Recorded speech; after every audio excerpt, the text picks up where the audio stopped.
Hello, നമ്മുടെ കോവിലിൻ്റെ last day ആണ് ഉത്സവത്തിൻ്റെ. ഇന്നലെ ഉത്സവം കഴിഞ്ഞ് ഞാൻ ഇന്നാണ് ഡബ് ചെയ്യണത്. അവിടെ ലഡു വിതരണം ഉണ്ടായിരുന്നു.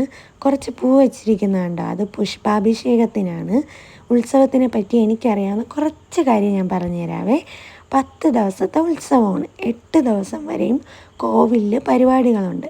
9ാമത്തെ ദിവസം കോവിലിൽ നിന്ന് പള്ളി വേട്ടയ്ക്ക് നമ്മളെ വേട്ടക്കളത്തിൽ വരും. 10ാമത്തെ ദിവസം 4 മണിക്ക് ആറാട്ടിറങ്ങി ബീച്ചിലോട്ട് പോകും. അത് കഴിഞ്ഞ് തിരിച്ചു വരും. വേട്ടക്കളത്തിൽ വെച്ച് പുഷ്പാഭിഷേകമുണ്ട്. ഇതാണ് ഇൻസ്റ്റാഗ്രാമിൽ റീല് തുറന്നാൽ നമുക്ക് മഹാദേവ ക്ഷേത്രത്തിൻ്റെ റീൽസേ ഉള്ളൂ. കണ്ടിരിക്കുമ്പോൾ തന്നെ എന്തൊരു സൂപ്പറാണെന്നറിയാമോ. അടിപൊളി എക്സ്പീരിയൻസ് ആയിരുന്നു. കഴിഞ്ഞ വർഷം വരെ മഴ പെയ്ത് തോരും. ഇപ്രാവശ്യം മഴ പെയ്ത് തോന്നതേ ഇല്ല, പെയ്തുകൊണ്ടേയിരുന്നു. എന്നിട്ടും കടപ്പുറത്തായാലും കോവിലായാലും തിരക്ക് ഒരു രക്ഷയില്ല.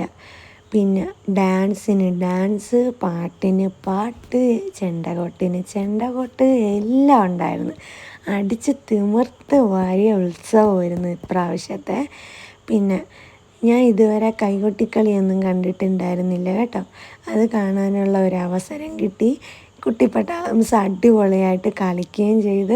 അത് കാണുമ്പോൾ തന്നെ നല്ല രസമുണ്ട്. എനിക്ക് കൈകൊട്ടിക്കളി പഠിക്കണമെന്നുമുണ്ട്. അങ്ങനെ ഉത്സവം കഴിഞ്ഞ് ആന തിരിച്ച് കോവിലിലോട്ട് കയറാൻ പോകുന്നു.